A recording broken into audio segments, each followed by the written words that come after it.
Welcome to the Fantasy Champions Fantasy Football Podcast. Here's your host, Morgan Colby and Rick Lemon. What's going on, Fantasy Champs? My name is Morgan Colby. I got Rick Lemon with me as always. What's poppin', Rick? What's up? And today we got our top 5 tight end sleepers as we cruise through the tight end shows. I think next week we start the week with quarterback sleepers, and then we do another mock draft, I think. Tight end sleepers, everyone's favorite show. Yeah. This one is kind of a snooze fest, and it'll probably be done in 20 minutes, I hope. We can get this done in 25 minutes. Yeah, 25 minutes. But yeah, we're going to talk about tight end sleepers. And I guess tight end sleepers and tight end breakouts kind of fall in the same category because they do. There's some guys that I'm like, okay, I don't draft tight ends early, generally speaking, for the most part. Although, I just saw Hawks ADP up in here. Yeah. So for the third year in a row, do you think TJ Hawkinson ends up on my home league? No, probably not. 55, pick 55, ain't happening. But he'll fall to me in the 6th, and I'll get sweaty enough to take him. That's what I do. But anyway, this show and the breakout tight end show are a really good indicator of where the tight end position is going to go. So we'll talk about those tight end sleepers. Before we do, check out our website, fantasychampions.com. Follow us on Twitter, Instagram, Facebook, TikTok. Just type our name in, the Fantasy Champs, the FF Champs. You'll find us. If you're watching on YouTube, subscribe, click the bell for notifications, like, and comment down below any questions you may have for us or tight end sleepers that you're going after. If you're watching on YouTube, I'm swatting at a fly. Summertime, man. Take down that fly, man. So anyway, and then if you're listening on Apple Podcasts, Spotify, Stitcher, or any other podcast platforms, please leave a review. Share this podcast with your friends. Let's jump right into this sucker and get this thing moving, my guy. So number 1 on the list for tight end sleepers for this season is Cole Comet, and honestly could also be a breakout considering the situation with Cole Comet this year. We hate to put more Bears on sleeper lists. I don't see, because of the Bears situation and knowing, we talked about this on the last show, knowing that their offense probably won't be hyper efficient. That makes me more hesitant to put Cole Komet as a guy that is going to be a breakout and a potential top 6-5 tight end in fantasy football that you can draft in the later rounds. I'll probably end up with a lot of Cole Komet in redraft, but and in best ball. But to me, the biggest situation with Cole Komet, and we talk about the receiver position, to us, the secret statistic, the secret sauce to the tight end position, and figuring that out. And Rick, I don't know if you agree with this sentiment, but it's typically figuring out where they fall on the read chart, where they fall on the receiver chart. Yeah, that's definitely one of the things I look at. A lot of the teams in the NFL, they usually have receivers, and receivers typically are more important and overtake tight ends. So there'll be some tight ends in the NFL that, are really talented, really good, but they end up as the 3rd or 4th target, down the list or down the read, and they're just a dump off guy or they're being drawn up routes. The successful guys like Travis Kelsey, right? He was the number 2 option on his team. He's been the number 2 option on his team for a long time. He might be the number 1 now, but you look at Mark Andrews, who was up there last year. He was arguably the number 2 guy for the Baltimore Ravens. And you just go down the list. TJ Hawkinson has had success from year to year, and it's because they didn't have any receivers for the Detroit Lions, and they were just able to funnel the ball target share wise to TJ Hawkinson. So what you're looking for are tight ends later here that could have an expanded target share or role on their respective teams. Cole Komet is on a football team with Darnell Mooney and literally no one else. They don't typically throw it to the running back position a ton. So that would suggest to me, with a young quarterback and only one wide receiver on the team, that Cole Komet is probably the second guy down the read tree. Yep. He's also, his third year in the NFL? Yep. So he's gotten some experience under his belt. He's a good receiving tight end. I'm excited to see what Cole Komet does this year, but he's definitely a tight end sleeper for me. Me as well. I have a feeling I'm going to be all over the Bears this year. Might watch some Bears games. Because Cole Komet, as well as my number one guy, far and ahead from me. I think he's the clear number one guy for me on this list. And it's probably because I really do like the player alone. Coming out of college out of Notre Dame, I liked the prospect. He had high draft capital, second round pick. And he was sat behind Jimmy Graham in his rookie season. Then last year I was thinking breakout, and we predicted breakout kind of a year too early for Cole Komet.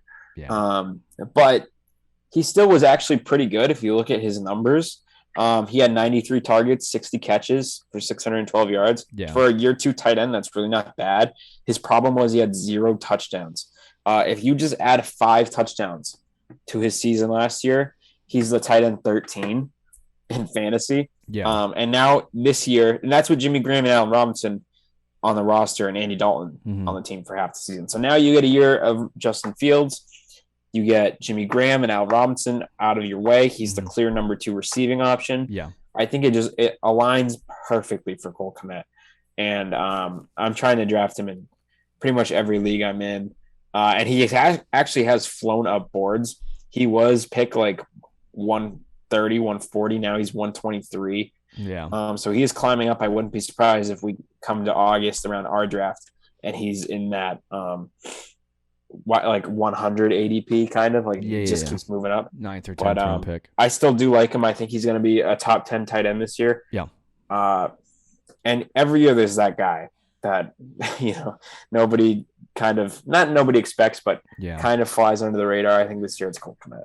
Yeah, I agree. His ADP on Underdog, by the way, is 144. So I'll take that a little bit lower. I'll take that all day, especially when in redraft, it's definitely difficult to assemble a team when you have to worry about the tight end position. So I typically wait, every draft that I do for tight end because it's arguably the least important. Unless you have kickers and defense in your league, it's the least important position on the roster. And so, I'll wait until the very last second to do that. And if you're smart with your breakout tight ends, last year it was a little bit tough, but if you're smart with tight ends, you can typically find a decent tight end late. But Cole Komet is definitely one of those guys. The second guy on this list, though, we have Bob Tanyan. Now, this is one that I'm surprised that more people are not interested in or on board with, and his ADP is completely undrafted right now, 165. Crazy. So typically, if you're doing like a 16 round draft, you're talking about very, very late. His ADP on Underdog is 139.5. So he's actually getting drafted probably around 13 or 14 in a 12 team league, and I think that's where he'll end up when we get to the season. But Tanyan has had some really good years. And last year he got hurt. And this team didn't have a second wide receiver. So Tanyan was able to take advantage of that and have success in previous seasons, finishing as the tight end 6 in 2020. And when you didn't have Devontae Adams on the field for the Green Bay Packers, Robert Tanyan stepped up to the plate and had really good games. Yes. And I think when you look at what Robert Tanyan in the situation that he's in right now, you have Allen Lazard, you have Christian Watson, you have who's the other guy? I can't even think of any more guys at receiver. Who did you say? Allen Lazard, Christian Watson. Yeah. You have Sammy Watkins. Signed him. Randall Cobb, Amari Rodgers. So it's very gross there. Robert Tanyan's probably going to be at worst the second best target on that team. Yep. And I think he's going to get funneled the ball. And that is 100% a reason why he's a sleeper. This is actually one of my favorite tight end picks this year because I think a lot of people are just going to look at Tanyan and go, "Oh, that's gross. He didn't have a good year last year, yada yada yada." Yeah. But he ends up being a really good player because he's getting the target share from Rodgers, and Rodgers has kind of a repertoire and a pedigree with him. And I don't see anyone else in that, receiving core that is going to be at a top level Devontae Adams elite with those vacated targets from Adams, receivers on the team are going to take over for him, but I think Robert Tanyan's going to get a lot of them. The thing with Tanyan, too, is people didn't like him when he had his breakout year. On my list, it said he was tight end 4, which is ridiculous. I think mine was in PPR. Oh, well, either way, in that tight end 6 to 4 range in a breakout season, people didn't like him because of they said it was kind of fluky, and it kind of was because he only had 59 targets. Yeah. And he had 11 touchdowns. So people were like, that's never going to happen again. Well, guess what? He might get 11 touchdowns again this year because he's going to be the red zone guy, and he's going to get more targets. Yeah. I think I wouldn't be surprised if he gets like 80, 90 targets, and if he does that with how efficient Aaron Rodgers is, and he's going to be the red zone guy. Just look at the depth chart. He was the red zone guy behind Devontae Adams when Adams was there. Yeah. Now that Adams is gone, it's Tanyan. And the only other guy that you could see that fits that build, maybe Lazard, maybe. I don't think Watkins is more of a field stretcher. Randall Cobb's a slot guy. Right. If Christian Watson develops, then sure, you can make the argument for him. But outside of him, it's Tanyan. Tanyan's going to be the guy in the red zone. So I could see another 9, 10, 11 touchdown season. And you do that with a lot of targets. And he finished the tight end 4 or 5 or 6 that year, doing that with 59 targets. So definitely a potential huge season for Tanyan, a breakout season. And to get him at pretty much the 15th round is ridiculous. I mean, it's a steal. So him and Comet, definitely the clear 1-2 on this list. All right, let's move to some more vague guys. Number 3, Noah Fant. And I'm actually very intrigued that Rick suggested that we put Fant on the list. It wasn't even I don't love Fant, but so Noah Fant in previous seasons obviously has had success. Right now he's getting drafted as the tight end. I can't see the number. I think it's like 15 or 16, but I'm counting. 138 was his ADP for Noah Fant. He's tight end 18 right now. Fant is an interesting player because obviously we know Fant got traded as a part of a deal to acquire Russell Wilson, right? So he goes to Seattle, and Drew Lock also goes to Seattle, and Seattle has DK Metcalf. They have, Tyler Lockett, and now they got Noah Fant. I actually kind of look at the situation in Seattle offensively as similar now to Denver. Yeah, where Denver was, they have a good offensive line. They have a decent running game. They have really good receivers, and they have a good tight end now with Noah Fant. The only thing they don't have is an elite quarterback to throw them the ball. The offensive line's questionable too, but yeah, it's okay. But you look at the last couple years, 2020, Noah Fant was in 15 games, tight end 11. Last year through 16, he was tight end 12. So it's not great from the tight end perspective. You know what I mean? You're getting probably the worst tight end in the group. Right. But his big problem is not his pass catching, like he had 68 receptions in 2021, 62 in 2020. His problem was just efficiency in the red area and figuring out how to score touchdowns. And he's had at most 4 touchdowns in a season in his career. So I look at a guy like Noah Fant, and I kind of think, like, why can't he do the same thing that he did in the past with Seattle? Well, that was the argument that you made to me because I was very down on Noah Fant, and I still kind of am a little down, but I was going to draft him in one of our mock drafts, and you pretty much said that. And I was like, you are right. I mean, it's really not any different than it was for Denver. And in Denver, he was finishing as a low-end tight end 1. So if it's not going to be any different, I think with Seattle, it's going to be the same way. Why is he getting drafted at the tight end 18? Yeah. So you can get a guy I think a lot of people initially had the same thoughts you do. Yeah. Where it's like, this guy's not good anymore because he went to Seattle. And it's like, yeah, but he wasn't on a team that was good offensively to begin with. So it's like, it's not like he lost anything. That's the thing, is that, like, you look at Metcalf, right? You look at Lockett, and you're like, oh, these guys take a hit without Russ. Which is very true. They do take a hit because they had a quarterback before. Noah Fant didn't have a quarterback before. Noah Fant's never had a quarterback. Noah Fant has never had a quarterback. So let's stop. Yeah. But I will say this big thing, unless you had any more to say on Noah Fant. No, go ahead. there are 2 quarterbacks floating around right now, and they're probably going to be cut. If I had to take a guess, it's going to be Jimmy G. It's going to be Baker Mayfield, and there's two landing spots that I look at as that those guys would potentially go to. Yeah, it's Carolina Panthers, and it's the Seattle Seahawks. So obviously, I think you would rather have Baker in that situation, so Baker gets pick of the litter. Where do you think Baker's going? Do you think he goes to Seattle, or do you think he goes to Carolina? I hope he goes to Carolina. I think he might go to Seattle. That's possible. Okay, so I think the Browns might just bury him, too. I think that's true.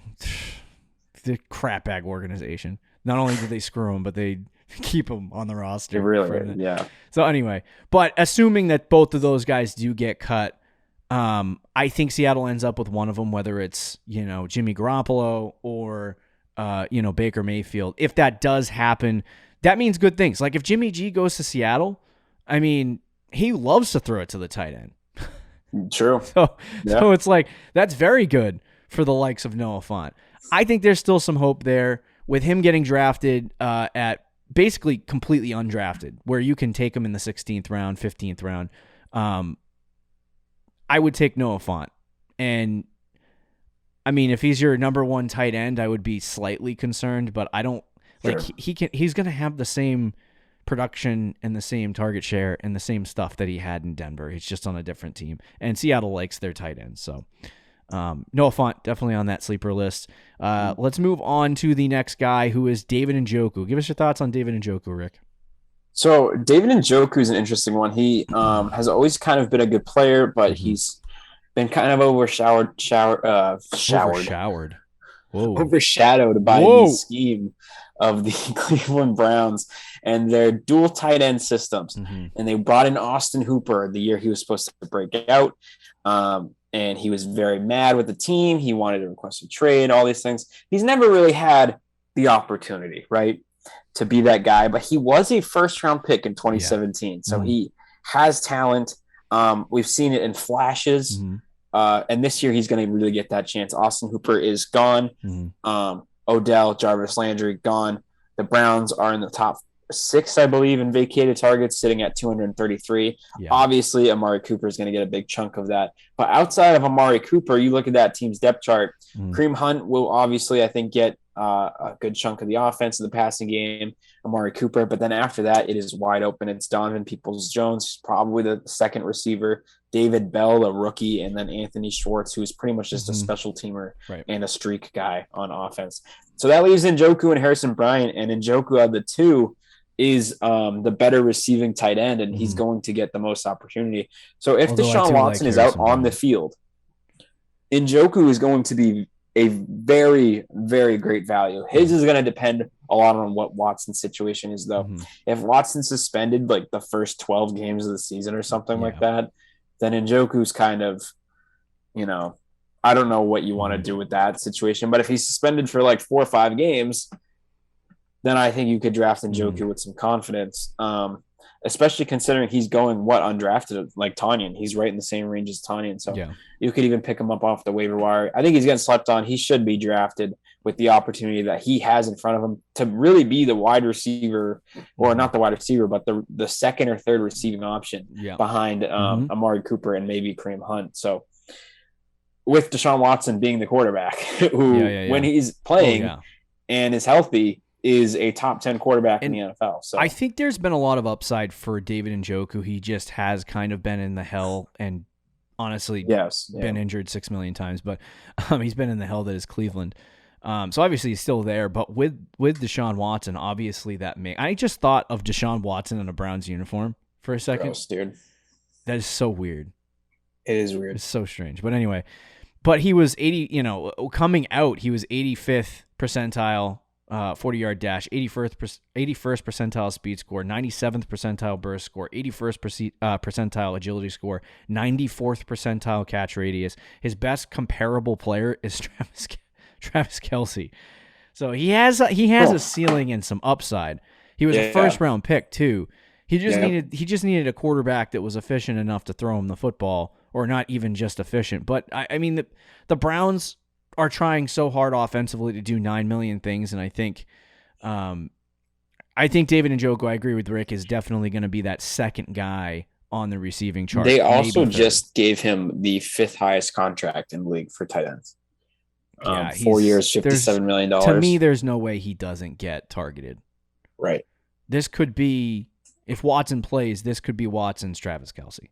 And he does have a lot of upside. And when you're talking about a guy that is going 154 in underdog leagues, and like Rick said, similar range as Bob Tanyan on Sleeper, it really lends to being a really good option for your fantasy team. I love the David Njoku pick. Like, if I don't get Cole Kmet, Bob Tanyan, I might like David Njoku over Noah Fant.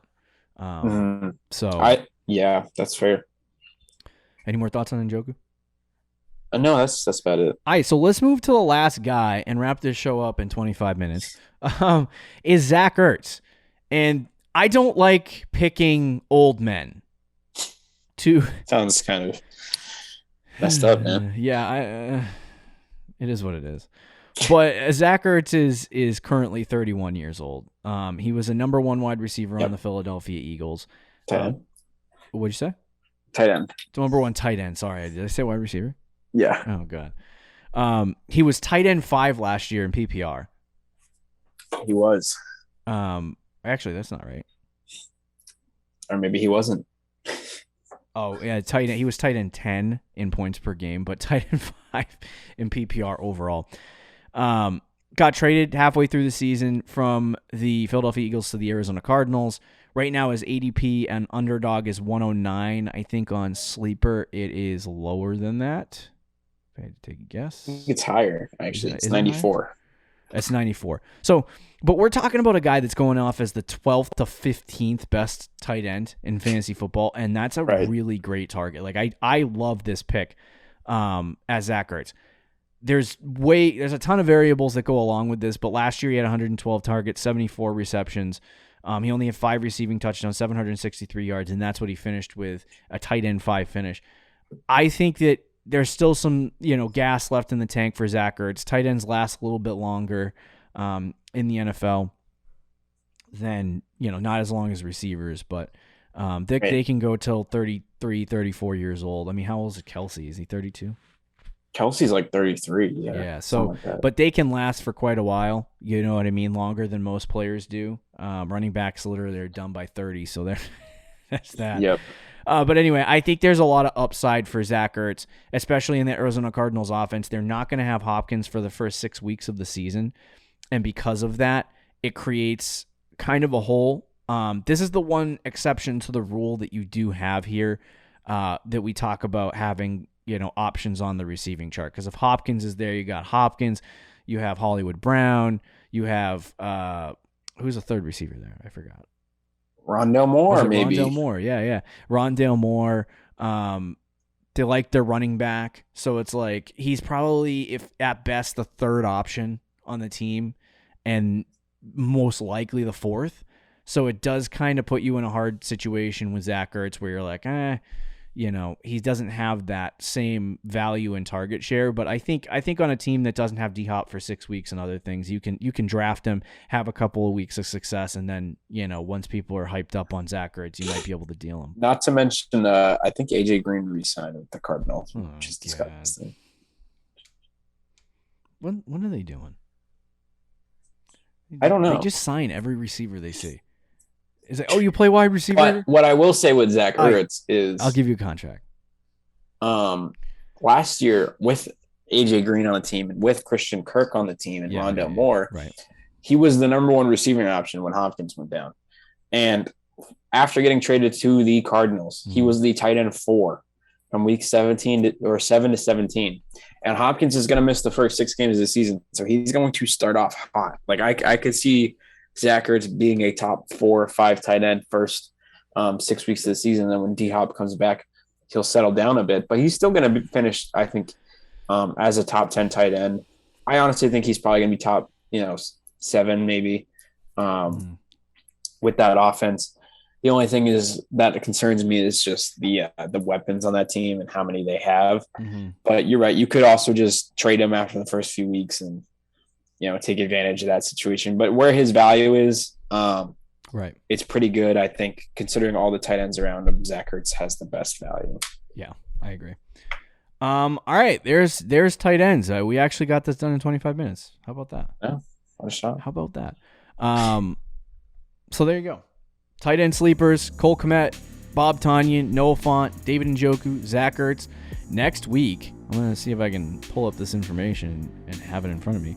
Next week, we have a mock draft on Tuesday and QB sleepers on Thursday. So it should be an interesting week. We'll wrap up sleepers next week, guys.